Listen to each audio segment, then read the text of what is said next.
Alors Patrick, est-ce que vous pourriez nous dire comment vous avez vécu la crise sanitaire en tant que médecin en EHPAD?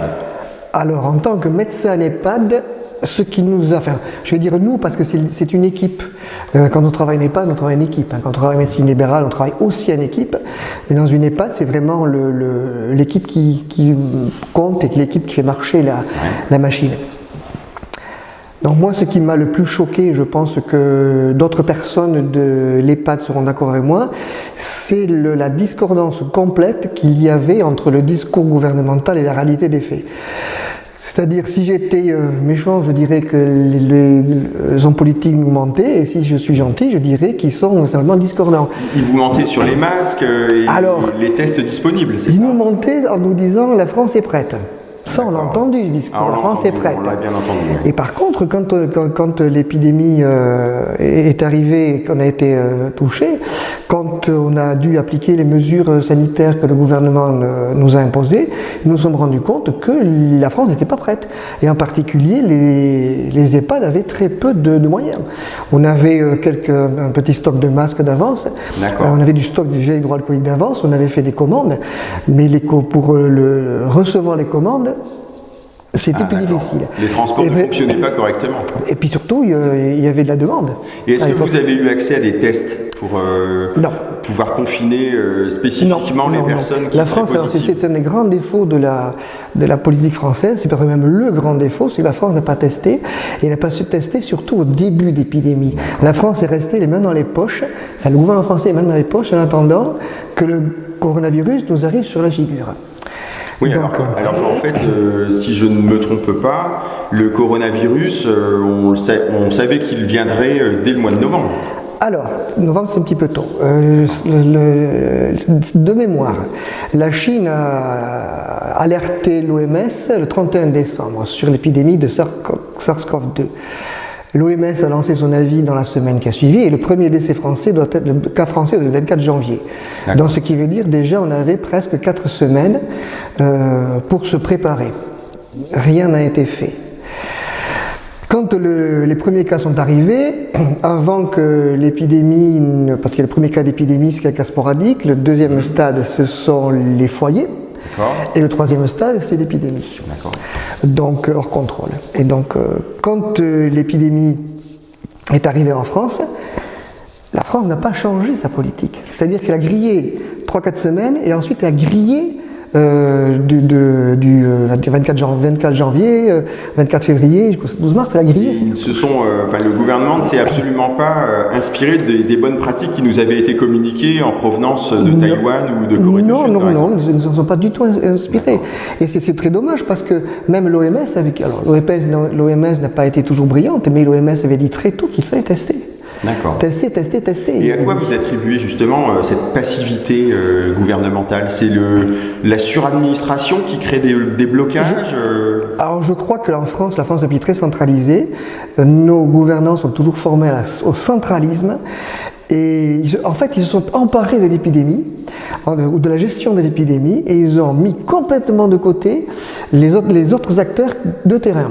Ils ont complètement mis de côté les médecins généralistes libéraux, ils ont complètement mis de côté les infirmières libérales, les aides-soignants, tout ce qu'on veut, complètement mis de côté, et ils n'ont pas fait confiance à la population. Tout a été décidé depuis Paris. Voilà, ils ont décrété la guerre et ils ont dit...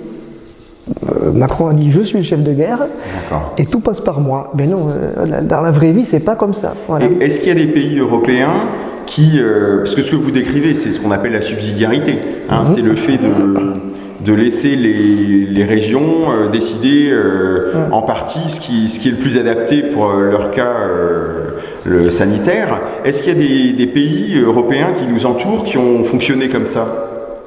Alors les pays, je crois que la France a été un des pays où la gestion a été la plus centralisée, puisque rien ne pouvait se faire sans avoir l'avis d'un gouvernement ou d'une administration, ce qui fait que c'est une lourdeur phénoménale.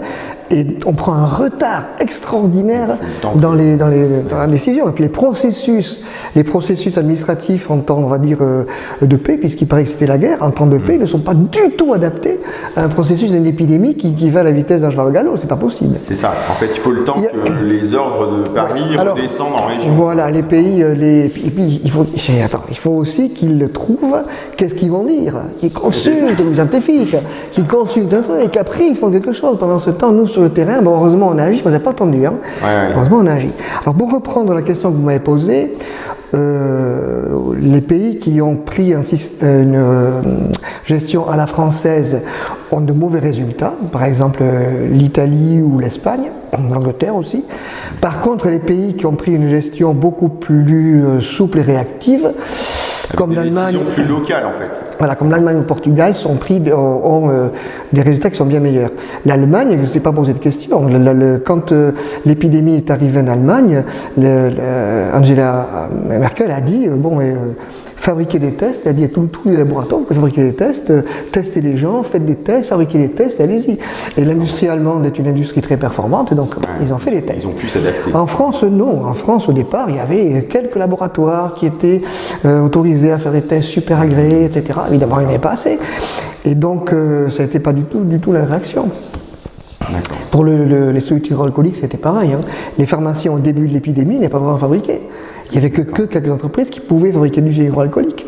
Alors le savon de Marseille, ça marche aussi bien, l'alcool à 70 degrés, ça marche aussi bien, mais il faut bien savoir aussi que n'importe quel pharmacien peut ou sait faire du solide hydroalcoolique. Donc quand les pharmaciens ont autorisé, ça a changé beaucoup de choses, mais quand d'autres entreprises de laboratoires ont été autorisées aussi, ça a changé beaucoup de choses.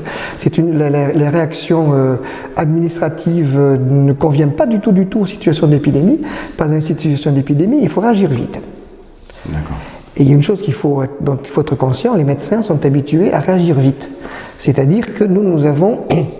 Quand nous arrivons sur une situation d'urgence, on ne se pose pas 50 questions. On traite l'urgence, on soigne les gens. Donc, la situation d'urgence, on sait faire.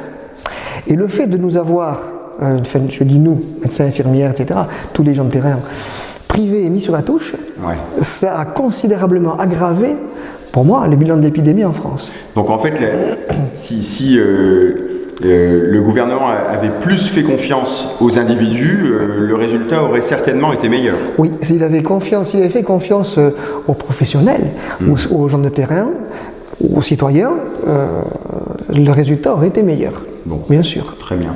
Alors j'aimerais bien vous poser une autre question, une question plus personnelle. Je voudrais savoir si... Pendant cette épidémie, il y a des choses qui vous ont choqué en tant que médecin, concrètement des petites anecdotes que vous auriez pu vivre en tant que professionnel. Alors en tant que professionnel, dans l'EHPAD où je suis, dans le département des Landes, à côté des Pyrénées-Atlantiques, nous avons été des départements, il n'y a pas eu de cas de coronavirus SARS-CoV-2 dans notre EHPAD. Il y a eu des cas dans des EHPAD à côté, mais ils n'ont pas explosé, ça a été très bien contrôlé.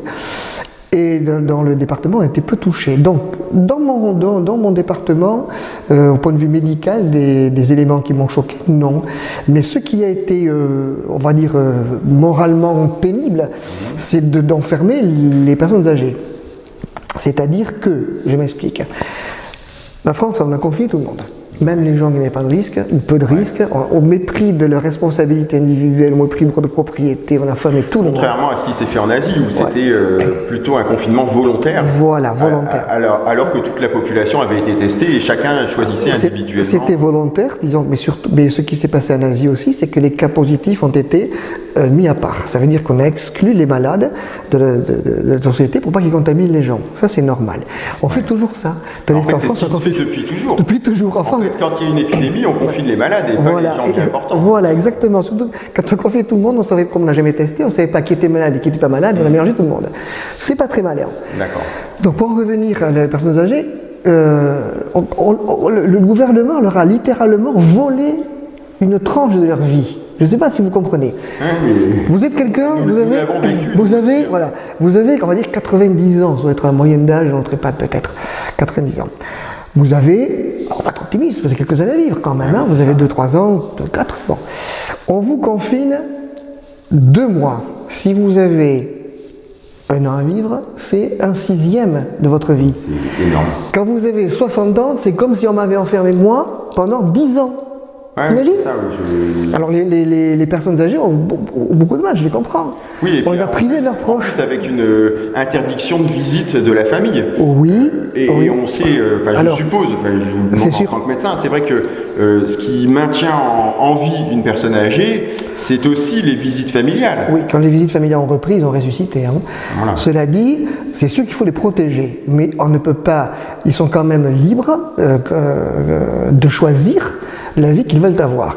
Et je pense que si l'on avait pris des mesures, comme on dit maintenant, des gestes barrières satisfaisants, avec des masques, celui de l'hydroalcoolique, le plexiglas s'il faut, on aurait pu très très bien continuer les visites en EHPAD. Parce que il faut bien comprendre que pour ne pas confiner ou pour déconfiner, c'est les mêmes, raisons, les mêmes moyens. On aurait bien pu faire la même chose. Et donc on s'est retrouvé à faire ça tout simplement parce qu'on n'avait rien. Parce qu'on n'avait rien. Ni masque, ni gel, ni gel, ni rien, oui.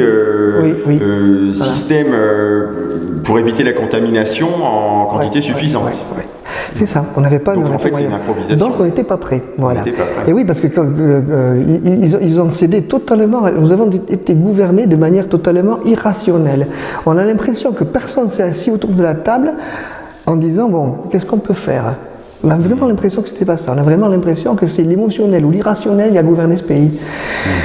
Et le résultat, c'est que nous avons un score, entre guillemets, un bilan de notre épidémie qui est nettement moins bon que beaucoup de pays qui n'ont pas confiné ou qui ont testé de manière très très précoce. Parce que tester c'est important, mais il faut tester de manière précoce. Et une fois qu'on a testé, il faut isoler les patients, les personnes qui sont positives, mais il faut aussi les traiter. C'est-à-dire que, à partir du moment où on a des moyens disponibles, même si ce moyen n'est peut-être pas un produit miracle, les médecins sont responsables de leurs actes, ils savent ce qu'ils font. Les personnes à qui on le propose sont responsables de leurs actes, elles savent ce qu'elles prennent, puisque le médecin leur a expliqué. Et quand un gouvernement nous interdit de prescrire et interdit aux pharmaciens de délivrer, c'est quand même un scandale. C'est un scandale. Et ça m'amène à ma dernière question. Je voulais savoir si vous considériez, vous, à titre personnel, que vous avez pu faire votre travail correctement. Est-ce que vous avez été entravé? Alors, a-t-on été entravé? Oui, nous avons été entravés. Malgré tout, nous avons fait notre travail correctement. C'est-à-dire que nous avons été entravés parce que nous avons eu très peu de moyens, des consignes complètement décalées, à retardement et pas adaptées. Donc nous avons été entravés. Pas le traitement qu'il faut, pas les tests qu'il faut, donc nous avons été entravés. Donc en fait, ce qui a limité les dégâts, finalement, c'est la débrouille des médecins. On peut dire ça, oui. C'est les initiatives individuelles sur le terrain. Je pense que les initiatives individuelles sur le terrain, alors on va dire des médecins ou des professionnels de santé en général, ont été un amortisseur de l'irrationalité avec laquelle cette crise a été gérée. Après, il faut voir aussi que les résultats dans toutes les sanitaires, dans toutes les régions de France médicales pures ne sont pas les mêmes. Par exemple, la mortalité hospitalière n'est pas la même. Donc ça veut dire que, et ça ne s'explique pas par le pic épidémique, ça ne s'explique pas par la gravité des cas. Donc ça veut dire que les Français ne sont pas les mêmes selon les Français n'ont pas été traités de la même manière. D'accord. Dans le sud-ouest que je connais le mieux, nous avons eu très très peu de décès hospitaliers par rapport à la population. Par contre, ici à Paris, Paris a eu beaucoup, pourtant Paris c'est les meilleurs hôpitaux de France. Hein.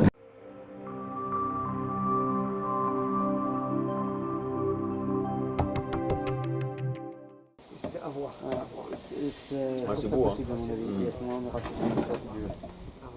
D'accord. Ok, ça marche. Allez, à plus. Ciao. Bon, la vie est belle, hein.